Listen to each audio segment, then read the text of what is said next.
হবে কিনা, তাদের নামে কি আদৌ কোনো মামলা আছে?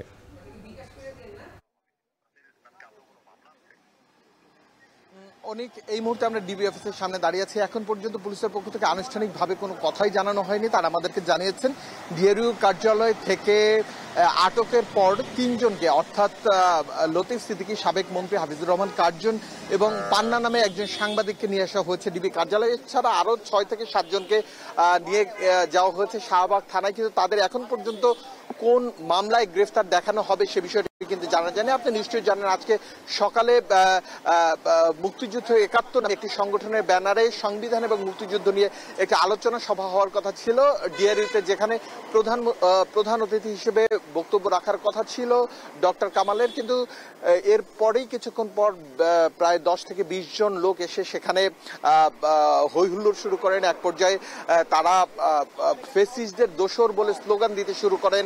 এক পর্যায়ে তাদের বিরুদ্ধে একটি মব তৈরি করেন। সেই মবের ক্ষেত্রেই দেখা যাচ্ছে যে কিছুক্ষণ পর পুলিশ ঘটনাস্থলে গিয়ে তাদেরকে ওখান থেকে তুলে এনে 3 জনকে ডিবি কার্যালয়ে নিয়ে যাওয়া হয়েছে।